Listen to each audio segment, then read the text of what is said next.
ভারত নির্ভরতা নয়, নিজস্ব নদী ব্যবস্থাপনায় গুরুত্ব দিতে চায় সরকার। দেরিতে হলেও সংরক্ষণে জোর দেয় ইতিবাচক, কূটনৈতিকভাবে কৌশলী হওয়ার পরামর্শ বিশেষজ্ঞের। দুর্গন্ধযুক্ত ময়লা পানিতে ব্যবসা বাড়ে ওয়াসার। বিলের পাশাপাশি গ্রাহকের কাছে আলাদা বিক্রি করে বিশুদ্ধ জল। নগরবাসী ভোগান্তিতে, লাভের অর্থ গুনছে প্রতিষ্ঠানটি। পুঁজিবাজার শক্তিশালী করতে বাজেটে অনাস্থা দূর, দ্বৈত কর পরিহার ও কর্পোরেট কর কমানোর দাবি। কর ছাড় সুবিধা দেওয়ার চেয়ে সুশাসন নিশ্চিতে গুরুত্ব আরোপ অর্থনীতিবিদদের। নানা সংকটেও ঈদযাত্রায় ১১৮ কোচ সরবরাহ করে চমক দেখিয়েছে চট্টগ্রামের পাহাড়তলী ওয়ার্কশপ। কঠিন চ্যালেঞ্জের মুখে অন্তত ১০০ ধরনের মেরামত কাজ শেষে যুক্ত হচ্ছে বহরে। এবং সীমান্তে কাঁচা তারের বেড়া দিতে বিএসএফকে ২৭ কিলোমিটার জমি দিল পশ্চিমবঙ্গ সরকার। নাগরিকত্ব সংশোধনী আইন কার্যকরের ঘোষণা, অবৈধদের নিজ দেশে ফেরতের হুঁশিয়ারি।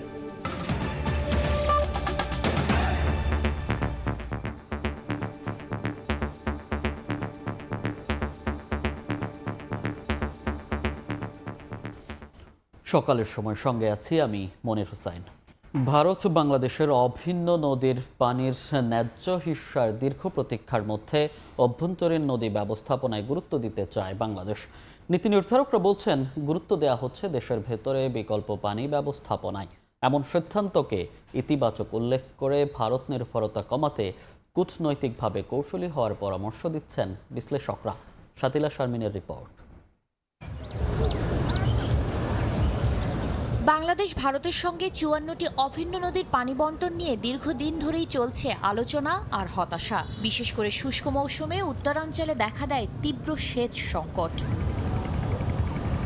এ অবস্থায় দেশের অভ্যন্তরীণ পানি ব্যবস্থাপনায় জোর দিচ্ছে সরকার। সম্প্রতি একনেকে অনুমোদন পেয়েছে পদ্মা ব্যারেজ নির্মাণ প্রকল্প। আবার আলোচনায় আছে তিস্তা নদী ব্যবস্থাপনা ও পুনরুদ্ধার মহাপরিকল্পনাও। আমাদের এই সমীক্ষা পানি সম্পদ মন্ত্রী জানান, শুষ্ক মৌসুমে কৃষিতে সেচ নিশ্চিত করা, ভূগর্ভস্থ পানির উপর চাপ কমানো এবং পানি সংরক্ষণে দ্রুত কাজ করছে সরকার। এছাড়া দেশজুড়ে খাল খনন ও পুনর্খনন কর্মসূচি জোরদার করা হয়েছে বলেও জানান তিনি। একটা খাল খনন হবে, খালে পানি আসবে, ওই পানিটা খেতে যাবে, উৎপাদনটা দ্বিগুণ হবে। আমাদের স্টাডি রিপোর্ট ফিল্ডে চলমান, যেটা কারিগরি সমীক্ষা খুব বেশি দ্রুত তার সহিত মাননীয় প্রধানমন্ত্রীর নির্দেশে আমরা শুরু করেছি। ৩৪,৩৪৭ কোটি টাকা যেটা আমরা ইনভেস্ট করব, এটা একটা ইনভেস্ট এবং এটার রিটার্ন খুব বেশি। বিশেষজ্ঞদের মতে দেরিতে হলেও দেশের নিজস্ব পানি সংরক্ষণ ও নদী ব্যবস্থাপনায় গুরুত্ব দেওয়াটা ইতিবাচক। এতে ভারতের উপর নির্ভরতা কিছুটা কমবে বলেও মত তাদের।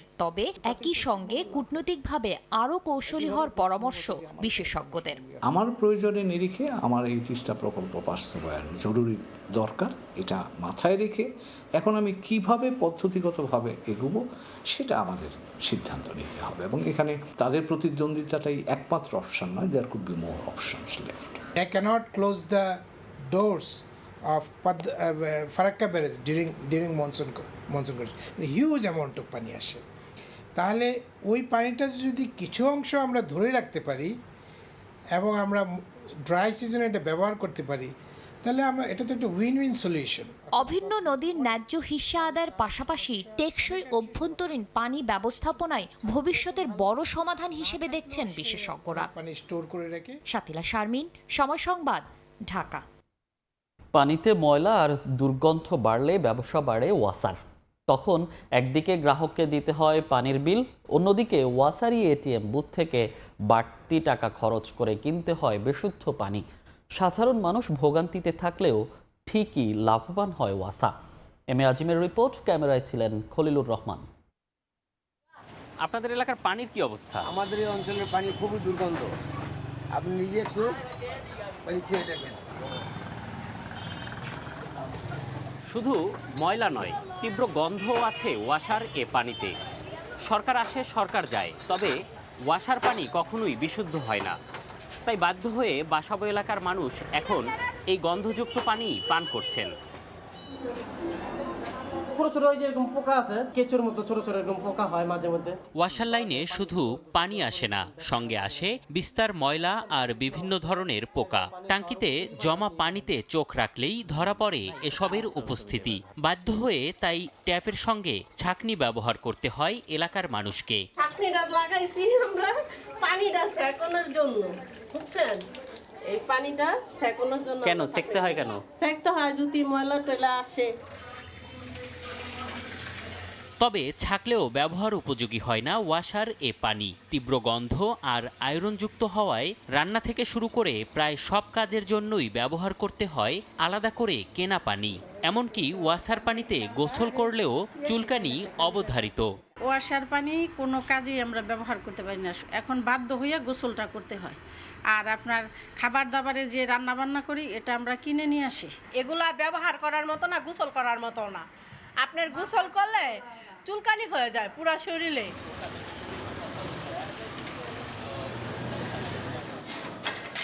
অলিগলি থেকে সড়ক সবখানেই চোখে পড়ে বোতল, ড্রাম আর গ্যালন নিয়ে বিশুদ্ধ পানির জন্য ছুটছে সাধারণ মানুষ।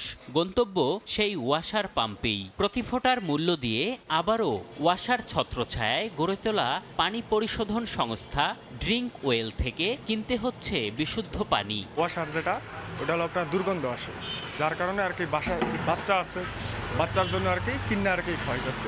এর আগে ভুগছিলাম, বাচ্চার পানি খাওয়াইছি, মানে 15 দিন পর্যন্ত এই ডাক্তার দেখাইছি, ওই পর থেকে আর খাওয়াই না। এই জন্য এখন কি করে? এই যে কিনা খাই, কাট করে তাও কিনা খাইতেছি। তাহলে কি ড্রিঙ্ক ওয়েলের ব্যবসা ধরে রাখতেই বিশুদ্ধ হয় না ওয়াসার লাইনের পানি? জানতে ওয়াসা ভবনে সময় সংবাদ। তবে ব্যস্ততার অজুহাতে ক্যামেরার সামনে কথা বলেননি কোনো কর্মকর্তা। রিপোর্টের জন্য আপনাদের ওয়াসা থেকে একটা বক্তব্য নিতে চাই। এই মুহূর্তে আজকে কালকে কোনো বক্তব্য আপাতত পাচ্ছি না, কারণ আমরা একটু অন্য কাজ সবাই ব্যস্ত আছে তো। তবে ক্যামেরায় কথা বলার সময় না থাকলেও খুদে বার্তায় নিজেদের বক্তব্য জানায় ওয়াসা। আর মুঠোফোনে ড্রিঙ্ক ওয়েলকে প্রশ্ন করলে কৌশলে এড়িয়ে যায় তারা। এটা তো আমি এখন বলতে পারবো না ভাই, আপনি তো অফিসে ওটা ফোন দিন, আমাদের হায়ার অফিসের সাথে কথা বলা যেত, সমস্যা নেই। বর্তমানে প্রতিদিন প্রায় 13 লাখ লিটার পানি বিক্রি হয় ওয়াসার বুথ থেকে। লাইনের পানিতে গন্ধ, ময়লা ও পোকা থাকলে যা আরও বাড়ে। এম এ আজিম, সময় সংবাদ, ঢাকা। ভঙ্গুর অর্থনীতিকে টেকসই করতে যেসব উদ্যোগ নিয়েছে বর্তমান সরকার, এর মধ্যে অন্যতম পুঁজিবাজারকে শক্তিশালী করার পরিকল্পনা। সরকারের ভাবনা বাস্তবায়নে আসছে বাজেটে বিনিয়োগকারীদের অনাস্থা দূর, দ্বৈত কর পরিহার ও তালিকাভুক্ত কোম্পানির কর্পোরেট কর কমানোর দাবি জানিয়েছে ডিএসই ব্রোকার্স অ্যাসোসিয়েশন ডিবিএ। কর সুবিধা দেওয়ার চেয়ে সুশাসন নিশ্চিতে দিক নির্দেশনা দেওয়ার তাগিদ অর্থনীতিবিদদের। তোফাজ্জল হোসেনের রিপোর্ট। বড় ও দীর্ঘমেয়াদী বিনিয়োগের উৎস হিসেবে উন্নত বিশ্বে শেয়ার বাজারে এগিয়ে থাকলেও বেশ পিছিয়ে বাংলাদেশ। মূলধনের যোগান আর বহু মানুষের আয়ের পথ খুলে দেওয়া অর্থনীতির অন্যতম শক্তিশালী এই খাত এখনও ঘুরপাক খাচ্ছে অস্থিরতা, অসন্তোষ আর অবিশ্বাসের গণ্ডিতে। ক্যাপিটাল মার্কেট চলে অলওয়েজ কনফিডেন্সের উপরে। শুধু সমস্যার কথা বললাম, কিন্তু সলিউশনের কথা আমরা বলতে পারি না। এটাও কিন্তু আবার কাঙ্ক্ষিত নয়, এতে কিন্তু ফ্রাস্ট্রেশন তৈরি হয়। তবে এবার জাতীয় বাজেটে এমন কিছু করতে চায় সরকার যা কাটিয়ে দিতে শুরু করবে দীর্ঘদিনের সেই অচলাবস্থা। এমনই ইঙ্গিত দিয়েছেন অর্থমন্ত্রী।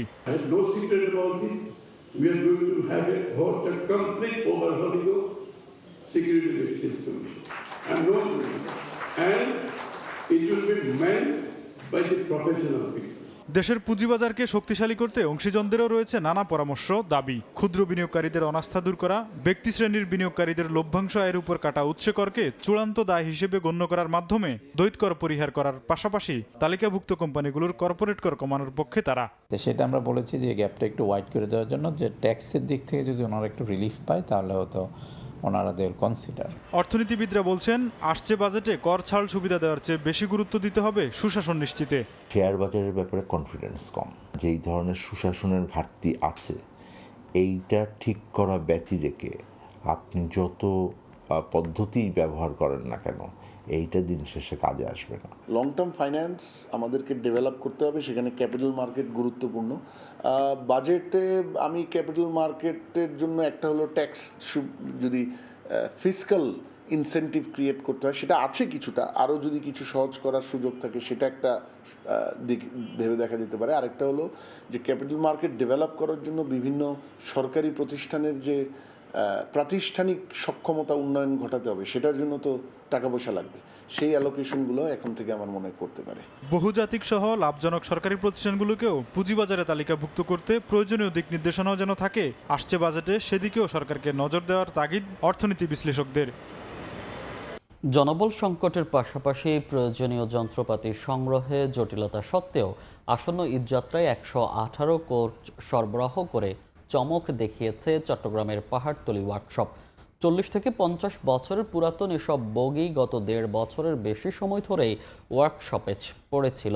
অন্তত 100 ধরনের মেরামত কাজ শেষে ঈদযাত্রার বহরে যুক্ত হচ্ছে এসব কোচ। সাখত টিপুর ক্যামেরায় বিস্তারিত জানাচ্ছেন কমল দে। কোথাও জরাজীর্ণ বগির ভাঙাচোরা অংশ খুলে লাগানো হচ্ছে নতুন লোহার পাত, আবার কোথাও বগির ভেতরের ব্যবহার অনুপযোগী চেয়ার ফ্যান সরিয়ে নতুন করে স্থাপন করা হচ্ছে। নতুন করে রং করছেন কেউ কেউ।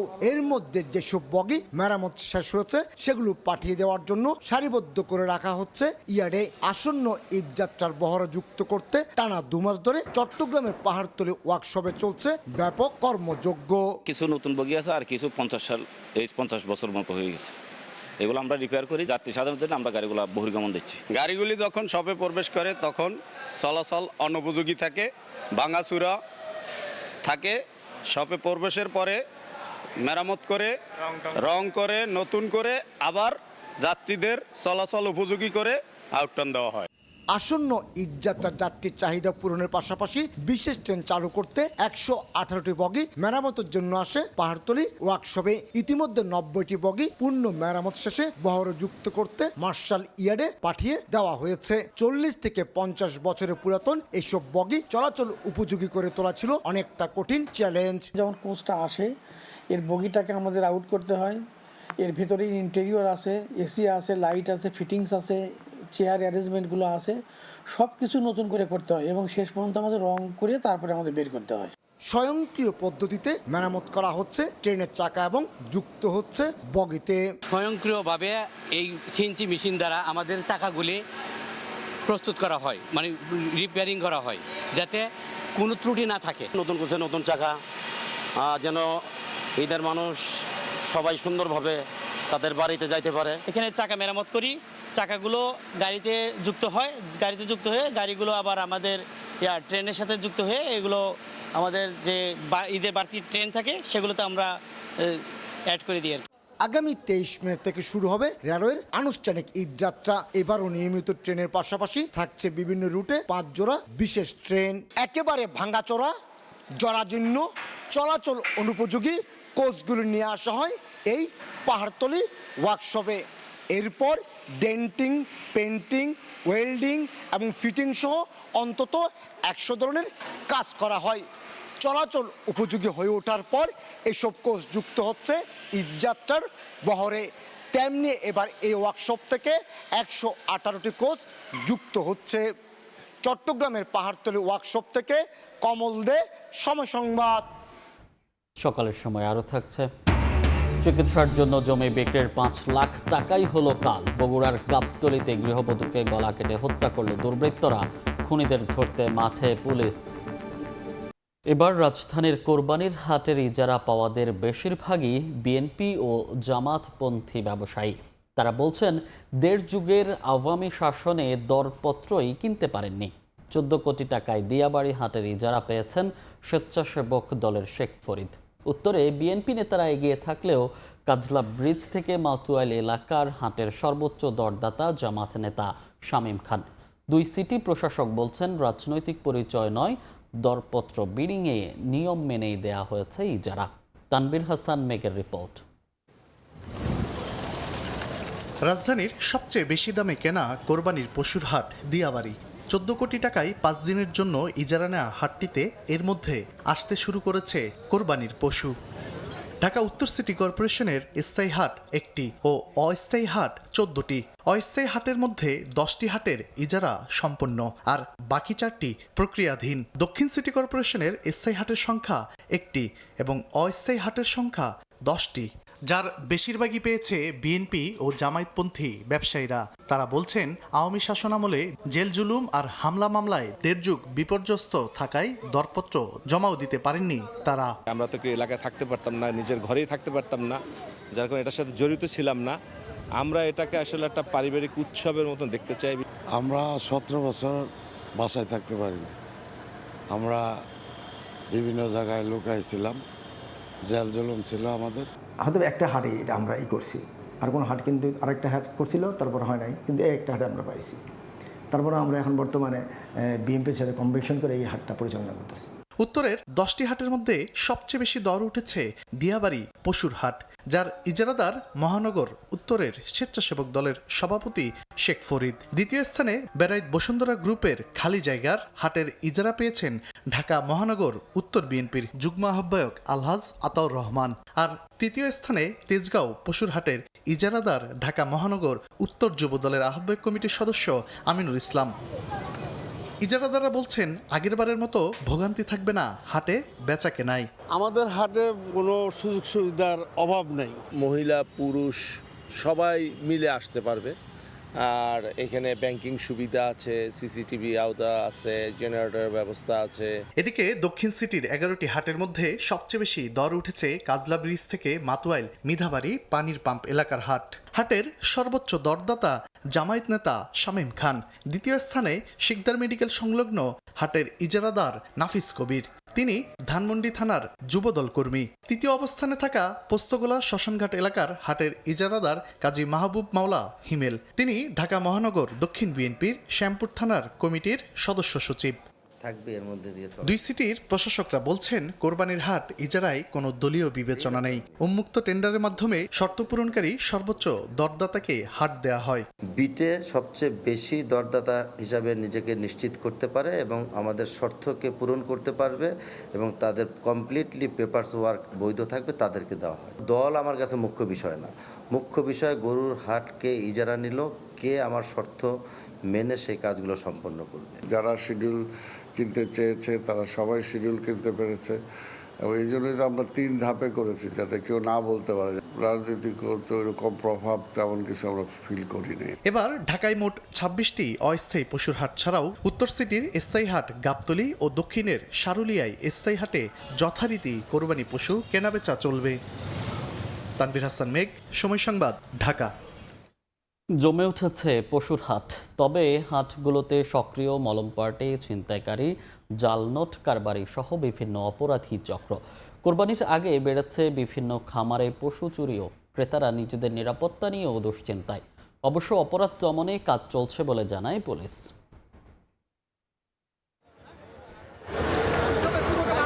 দরজায় কড়া নাড়ছে ঈদুল আজহা, জমে উঠেছে কোরবানির পশুর হাট। ক্রেতা বিক্রেতার হাক ডাকে মুখর।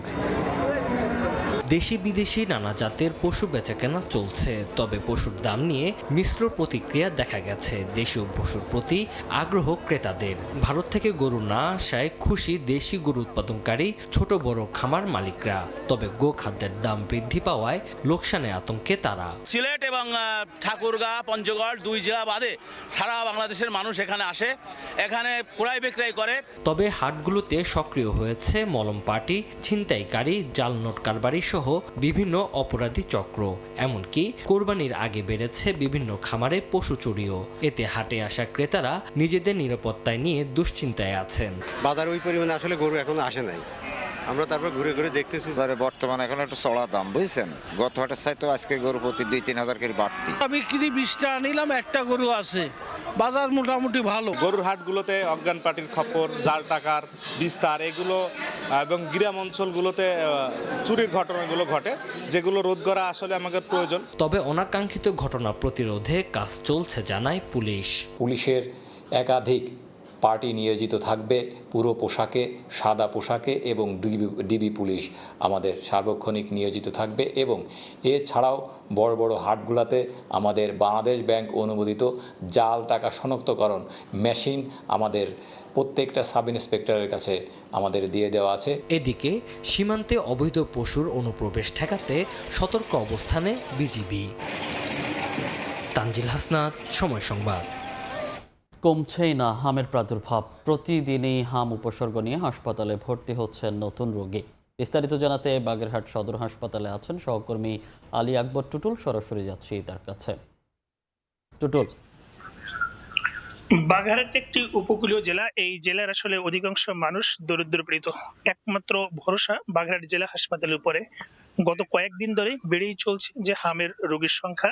এখানে 2 মাস থেকে শুরু করে এবং 8 থেকে 10 বছর বয়সী শিশুরা কিন্তু ভর্তি হচ্ছেন। আর শনাক্ত করার মাধ্যমে তারা কিন্তু এখানে চিকিৎসকরা বলছেন হামের সংক্রমণ। এ কারণেই এখানে আইসোলেশন বিভাগ খোলা হয়েছে। সেই আইসোলেশন বিভাগে কিন্তু আজ 14 জন শিশু আসলে ভর্তি রয়েছেন। অনেকে কেউ 5 দিন, কেউ 7 দিন, কেউ 10 দিন। এবং এই দরিদ্র মানুষের আসলে খুবই এবং অর্থনৈতিক সংকটে তারা ভুগছেন। যেমন হাসপাতাল থেকে আসলে পর্যাপ্ত ওষুধ না পাওয়ার কথাও তারা জানিয়েছেন। এখান থেকে কিন্তু বাইরের থেকে আসলে অনেক ওষুধ তাদের ক্রয় করতে হয়। তবে এই অঞ্চলে মানুষের আসলে এই হামের পাশাপাশি কিন্তু টাইফয়েড এবং এখানে নিউমোনিয়া সহ নানান রোগে কিন্তু আক্রান্ত হয়েছেন। তবে বাগেরহাটের জেলা হাসপাতালের 40 বেডের অনুকূলে কিন্তু প্রায় 3 গুণ রোগী আসলে ভর্তি থাকে। এখানে যেমন চিকিৎসা সংকট রয়েছে, তেমনি নার্স সংকটও রয়েছে। তবে তারা যা আছে তারা কিন্তু সাধ্যমতো চেষ্টা করছে চিকিৎসা দেওয়ার।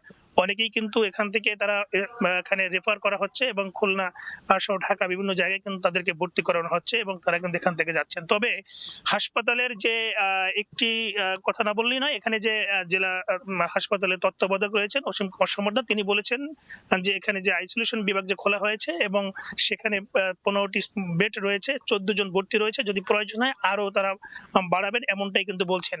তো এখানকে এই ছিল আমার কাছে বাগেরহাটে হাম রোগীদের এবং শিশু রোগীদের সংখ্যার সবশেষ খবর।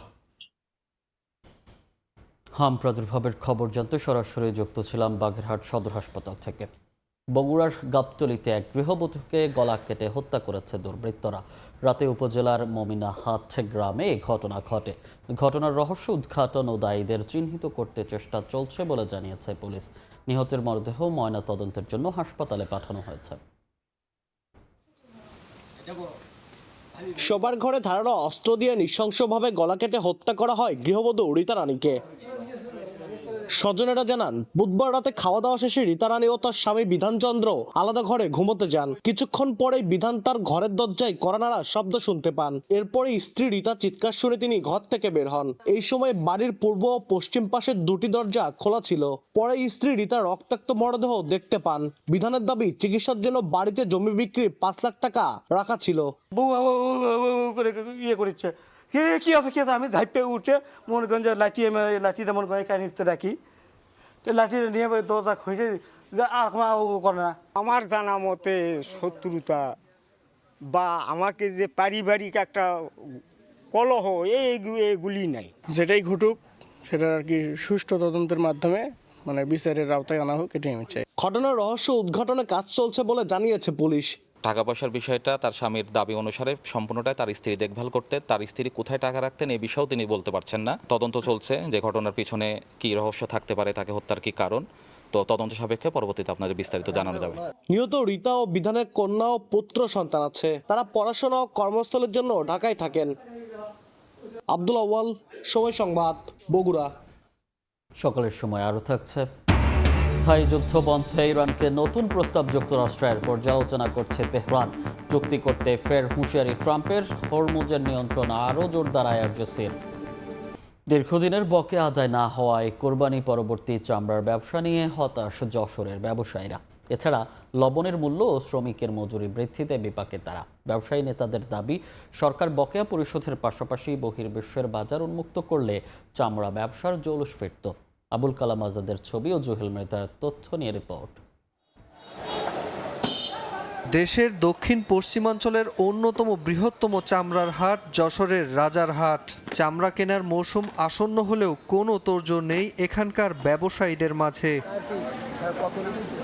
ট্যানারি মালিক ও মহাজনদের কাছে থাকা বকেয়া আদায় না হওয়ায় ব্যবসা নিয়ে হতাশ চামড়া ব্যবসায়ীরা। এছাড়া লবণের মূল্যসহ শ্রমিকের মজুরি বৃদ্ধিতে বিপাকে তারা। বকেয়া টাকা না পেলে চামড়া কিনতে পারবেন কিনা তা নিয়ে শঙ্কায় ব্যবসায়ীরা। লবণের দাম বেশি, আরো বৃদ্ধি করা লাগবে, তাহলে 60-70 টাকা না হলে চামড়ার দাম পড়বে না। যারা এজেন্ট আছে এদের যদি বিল না দেয়, এরা আমাদের বিল দিতে পারবে না, আর আমরা সেই পরিমাণে চামড়া সংগ্রহ করতে পারবো না। আমরা যেসব চামড়া বিক্রি করেছি মহাজনদের কাছে, তারা আমাকে 1 টাকাও দেয় নাই। এই অবস্থা থেকে উত্তরণে ও চামড়া ব্যবসার সোনালী দিন ফেরাতে বকেয়া পরিশোধের পাশাপাশি বহির্বিশ্বের বাজার উন্মুক্ত করতে সরকারের পদক্ষেপ জরুরি দাবি ব্যবসায়ী নেতাদের। বহির্বিশ্বের সঙ্গে আমাদের ব্যবসার এখন বর্তমানে কানেক্টিং নেই। এটা যদি এই সরকারের আমলে যদি এটা ব্যবস্থা করে তাহলে আমাদের আগামী দিন যে চামড়ার ব্যবসার যে পূর্বের যে সোনালী দিনগুলো ছিল সেই জায়গায় চলে যেতে পারবে। চামড়া ব্যবসায়ী সমিতির দেয়া তথ্য মতে এ হাট ঘিরে দক্ষিণ পশ্চিমাঞ্চলের প্রায় 10,000 ছোট বড় ব্যবসায়ী রয়েছেন। ঈদ পরবর্তী হাটগুলোতে প্রায় 100 কোটি টাকার চামড়া হাত বদল হয়। সময় সংবাদ, যশোর। ঈদুল আজহার সময় যত ঘনিয়ে আসছে ততই বাড়ছে কামারপাড়ার ব্যস্ততা। কয়লার দগদগে আগুনে পুড়ছে লোহা, আর হাতুড়ির আঘাতে তৈরি হচ্ছে চকচকে দা, বটি, ছুরি ও চাপাতি। আধুনিক প্রযুক্তির ছোঁয়ায় অনেক ঐতিহ্যবাহী পেশা হারিয়ে গেলেও কোরবানির ঈদে হিলিতে কামার শিল্পের কদর এখনও অপরিসীম। শফিকুল ইসলাম শফিকের তথ্য, আমির হামজার ছবিতে রিপোর্ট। দিনরাত এক করে ব্যস্ততা কামারপল্লীতে, কারিগরদের দম ফেলার ফুসরত নেই। ভোর থেকে শুরু করে গভীর রাত পর্যন্ত জ্বলছে কামারশালার আগুন। কোরবানির পশু জবাই আর মাংস কাটার জন্য দা, বটি, ছুরি ও চাপাতির চাহিদা অনেক। তাই তো হিলির কামারপল্লীগুলোর কাজ তুঙ্গে। নতুন অস্ত্র কেনাও পুরাতনগুলোতে শান দিতে ক্রেতাদের ভিড় কামারশালাগুলোতে। তবে ঈদের সুযোগ নিয়ে কামাররা দা, ছুরির দাম কিছুটা বাড়িয়ে দিয়েছেন অভিযোগ তাদের। পশু কুরবানি করার জন্য আমি কামারের কাছে এসেছি দা, বটি এবং চাকু নিতে। কুরবানি যার জন্য দা, বটি, চাকু এগুলা বানিয়ে নিলাম। এখন কুরবানি ঈদ উপলক্ষে বেশি নিচ্ছে, নিলে কি করবেন এখন?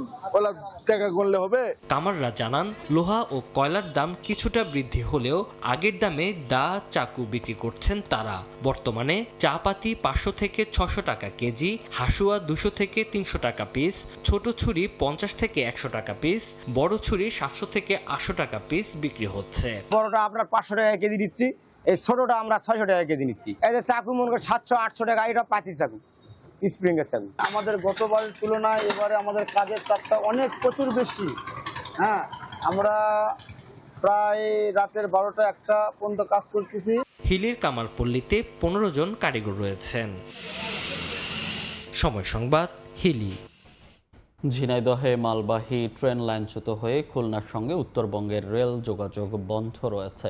স্টেশন মাস্টার জানান, খুলনার মোংলা থেকে ছেড়ে আসা ঈশ্বরদীগামী মালবাহী ট্রেন ভোরে সফদারপুর স্টেশনের কাছে পৌঁছালে একটি বগি লাইনচ্যুত হয়। এতে বন্ধ হয়ে যায় খুলনার সঙ্গে উত্তরবঙ্গের রেল চলাচল।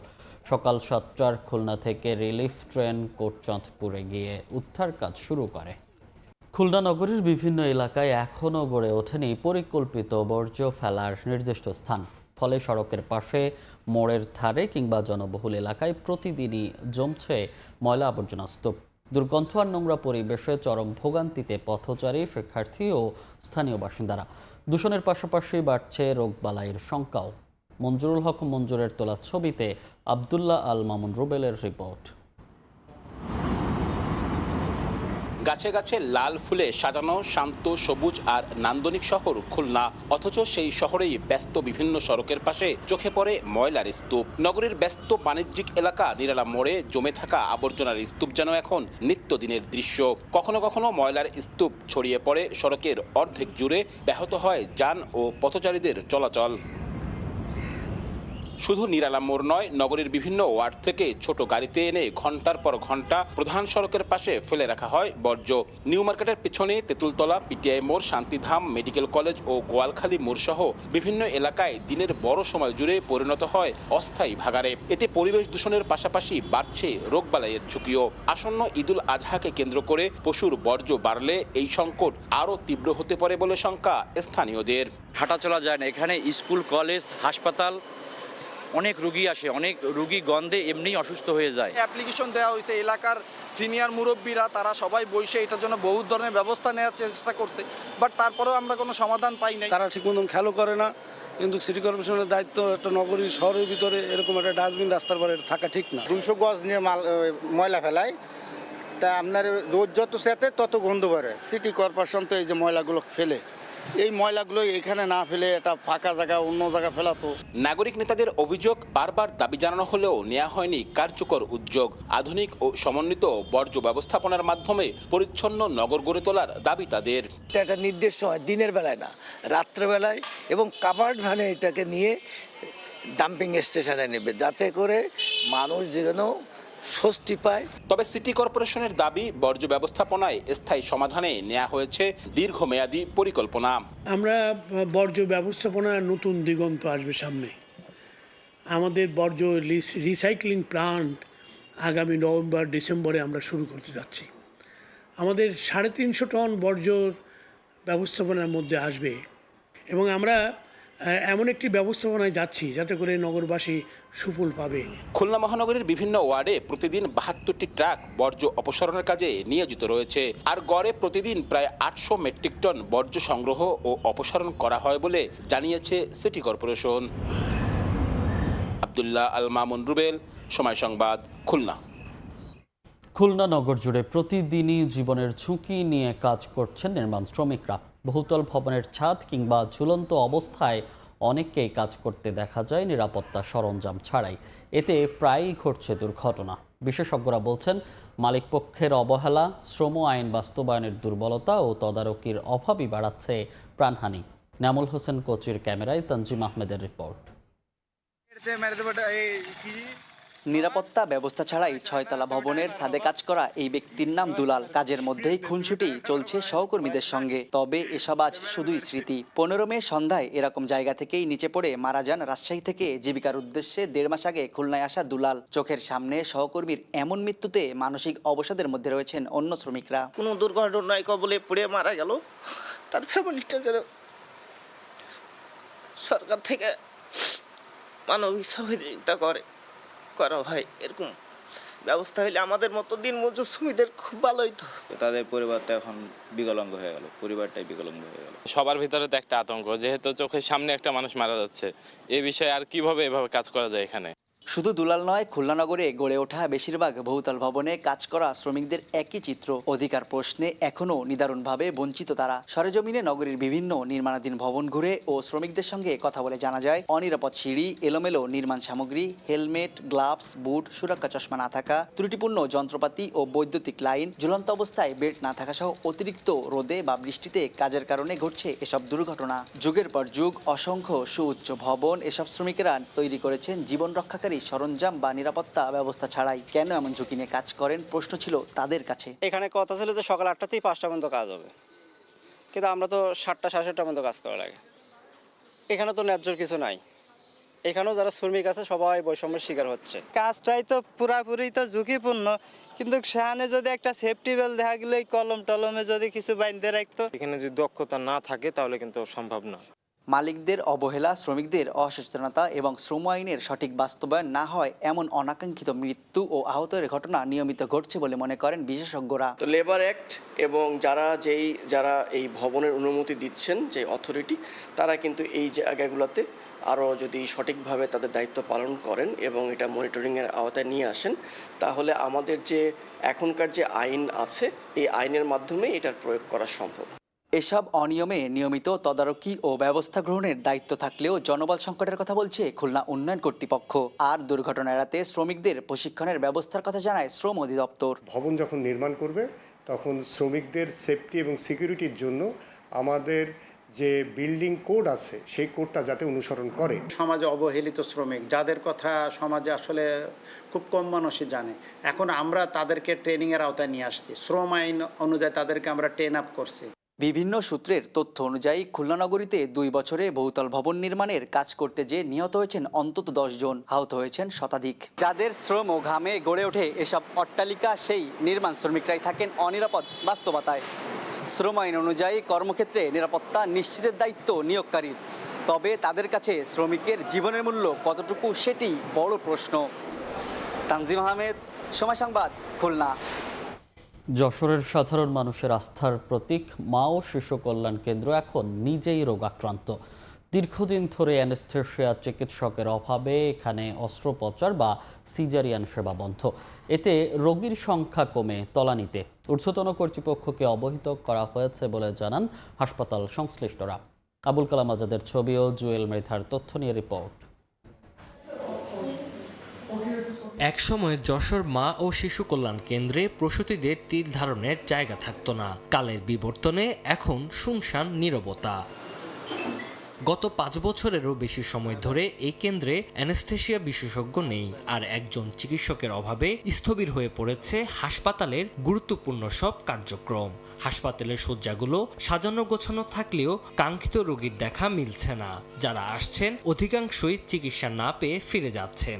যেসব রোগীরা ভর্তি হচ্ছেন তারা ভয় ও শঙ্কার মধ্যে সেবা নিচ্ছেন। এখানে সিজারের কোনো এই নেই, ফাংশন নেই, এ কারণে একটু আতঙ্কে ছিলাম। অপারেশনের ব্যবস্থা থাকতো তা আমাদের ভয় হতো না।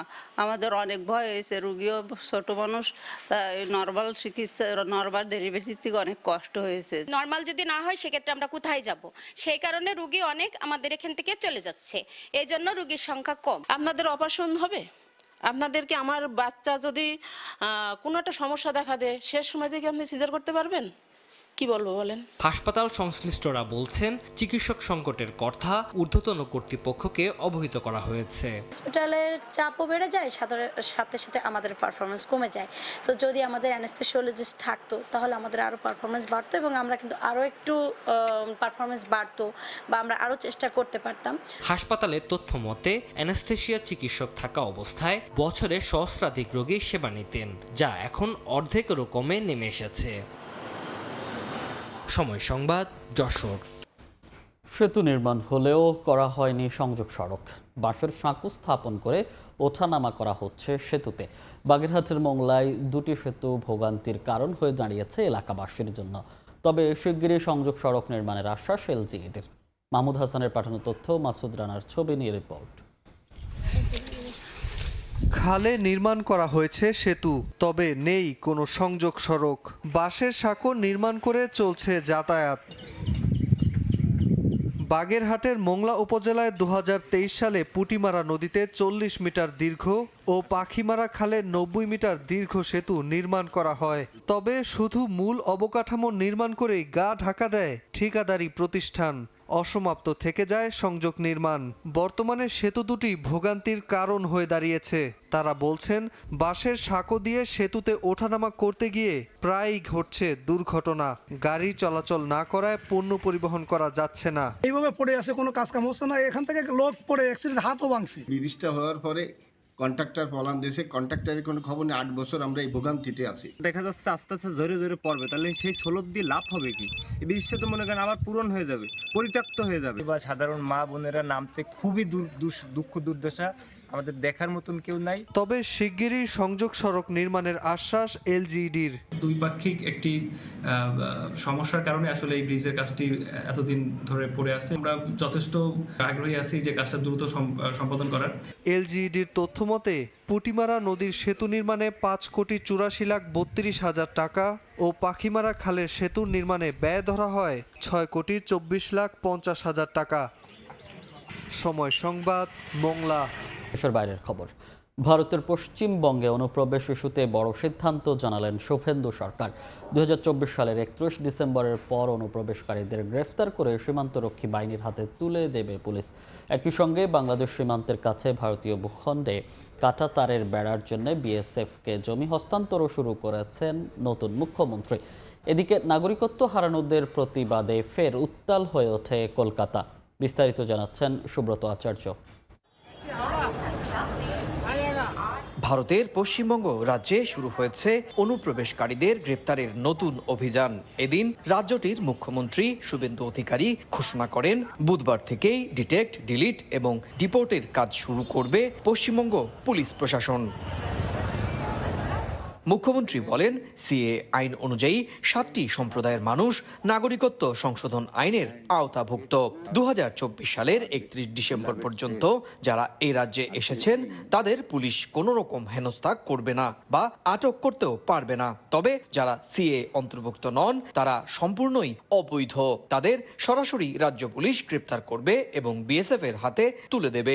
বাংলাদেশের সীমান্তরক্ষী বাহিনীর সঙ্গে কথা বলে তাদের দেশ থেকে বের করে দেওয়ার ব্যবস্থা করা হবে। পশ্চিমবঙ্গ এবং বাংলাদেশ বর্ডার রাজ্য সরকার বিএসএফ এর চাহিদা মতো পূর্ণাঙ্গ জমি হস্তান্তর করেছে। অবৈধ বাংলাদেশি অনুপ্রবেশকারী তাদেরকে সরাসরি বিএসএফ এর হাতে হ্যান্ডওভার করার জন্য আজ থেকে আমরা এই আইন কার্যকর করলাম। নির্বাচনে জয়ী হওয়ার পর বুধবারই প্রথমবারের মতো সংক্ষিপ্ত উত্তরবঙ্গ সফর শেষে সন্ধ্যায় সচিবালয় নবান্নে মুখ্যমন্ত্রী ভারতীয় সীমান্তরক্ষী বাহিনীর ডিজির সঙ্গে সাক্ষাৎ করেন এবং তার হাতে ২৭ কিলোমিটার এলাকার ৫৪ একর জমির কাগজপত্র আনুষ্ঠানিকভাবে তুলে দেন। তৃণমূল কংগ্রেসের সরকারের সঙ্গে কেন্দ্রীয় বিজেপি সরকারের বিরোধের জেরে দীর্ঘদিন ধরে বিএসএফ সীমান্ত রক্ষার প্রশ্নে কাঁটাতারের বেড়া নির্মাণ করতে পারছিল না। রাজ্যের প্রথম মন্ত্রিসভার বৈঠকেই শুভেন্দু অধিকারী প্রশাসন সিদ্ধান্ত নেয় সব জটিলতা কাটিয়ে দ্রুততার সঙ্গে বিএসএফ কে জমি হস্তান্তর করা হবে। সেটা পারিত হবে স্যার। এদিকে বুধবার নতুন করে ভোটার তালিকা থেকে বাদ যাওয়া নাগরিকত্বের দাবিতে উত্তাল হয়ে ওঠে শহর কলকাতা। এদিন শিয়ালদা স্টেশন থেকে প্রতিবাদ মিছিলে সামিল হন হাজার হাজার মানুষ। বাংলার জনগণ দলিত, মুসলিম, আদিবাসী 15টা বছর মমতা ব্যানার্জি সরকারের পাশে ছিলেন। মমতা ব্যানার্জি সরকার কেবলমাত্র ভোটার হিসাবে ব্যবহার করেছে। বাংলার মানুষকে আমি ভাবতে বলবো, কাদের প্রতি আপনারা ভরসা করলেন? আইনের সহযোগিতা নেন, নওশাদ সিদ্দিকীর পাশে আসুন, মাথা তুলে বাঁচতে পারবেন। একটা 18 বছরের ভোটার এখানে ভোটার দিয়ে আসছে, বয়স থেকেই সে বাতিল হয়ে গেল না, সে ভোট দিতে পারলো না, তাহলে সরকারটা তো অবৈধ। 27 লক্ষ ভোটার বাদ দিয়েছে, তাদের অবিলম্বে নাম নথিভুক্ত করতে হবে। আমরা নির্বাচন কমিশনের কাছে দাবি জানানোর জন্য এসেছি। 9 মে পশ্চিমবঙ্গে বিজেপি সরকার গঠিত হয়। এরপর থেকেই একের পর এক সিদ্ধান্ত নিতে শুরু করে শুভেন্দু প্রশাসন। বিশেষ করে পশু হত্যা ইস্যু, শব্দ দূষণ নিয়ন্ত্রণে কড়াকড়ি আরোপের সিদ্ধান্ত নিয়ে রাজ্যটিতে তুমুল প্রতিবাদ বিক্ষোভও শুরু হয়েছে। এরই মধ্যে অনুপ্রবেশ ইস্যুতে বড় সিদ্ধান্ত নিল বিজেপি রাজ্য সরকার। সুব্রত আচার্য, সময় সংবাদ, পশ্চিমবঙ্গ, ভারত। ইরান যুদ্ধ স্থায়ীভাবে বন্ধে তেহরানকে নতুন একটি প্রস্তাব দিয়েছে ওয়াশিংটন। বিষয়টি নিশ্চিত করেছে ইরানের গণমাধ্যম তাসনিম নিউজ। এমন পরিস্থিতিতে ইরানকে চুক্তিতে রাজি হতে ফের হুঁশিয়ারি দিয়েছেন মার্কিন প্রেসিডেন্ট। যুদ্ধ এড়াতে আলোচনার পথ এখনও খোলা রয়েছে বলে জানিয়েছেন ইরানের প্রেসিডেন্ট। এদিকে হরমুজ প্রণালীতে যে কোনো জাহাজের যাতায়াতের জন্য ইরানের অনুমতি ও সমন্বয় বাধ্যতামূলক করেছে তেহরান। হরমুজ প্রণালীতে নিজেদের নিয়ন্ত্রণ আরও জোরদার করেছে Iran. Persian Gulf straight authority এই গুরুত্বপূর্ণ নৌপথে একটি নিয়ন্ত্রিত মেরিটাইম জোন ঘোষণা করেছে। নতুন নিয়ম অনুযায়ী কুহ ই মোবারক থেকে শুরু করে সংযুক্ত আরব আমিরাতের ফুজাইরা এবং কেশম দ্বীপ থেকে আল কোয়াইন পর্যন্ত বিস্তৃত এই অঞ্চলে যে কোনো জাহাজের যাতায়াতের জন্য ইরানের অনুমতি ও সমন্বয় বাধ্যতামূলক করা হয়েছে। সংঘাত স্থায়ীভাবে বন্ধে কূটনৈতিক চ্যানেলে চলছে দর কষাকষি। এরই ধারাবাহিকতায় ওয়াশিংটনের পক্ষ থেকে তেহরানের কাছে নতুন একটি প্রস্তাব পাঠানো হয়েছে। পাকিস্তানি মধ্যস্থতাকারীদের মাধ্যমে এই নতুন খসড়া প্রস্তাব পাঠানো হয় বলে নিশ্চিত করেছে ইরানি গণমাধ্যম তাসনিম নিউজ। এর আগে ইরানের পক্ষ থেকে একটি 14 দফার প্রস্তাব দেয়া হয়েছিল। এদিকে চুক্তি স্বাক্ষরের আগে ইরানের ওপর থেকে তেল নিষেধাজ্ঞা প্রত্যাহার করা হবে না বলে সাফ জানিয়েছেন মার্কিন প্রেসিডেন্ট ডোনাল্ড ট্রাম্প। শান্তি আলোচনার অংশ হিসেবে যুক্তরাষ্ট্র ইরানের ওপর থেকে তেল নিষেধাজ্ঞা তুলে নেওয়ার প্রস্তাব দিয়েছে বলে বিভিন্ন গণমাধ্যম সম্প্রতি দাবি করে। বিষয়টি উড়িয়ে দিয়ে ট্রাম্প বলেন, তেহরানকে শতভাগ সঠিক জবাব ও চূড়ান্ত প্রস্তাব রাখতে হবে, নয়তো যে কোনো মুহূর্তে কঠোর ব্যবস্থা নেওয়া হবে।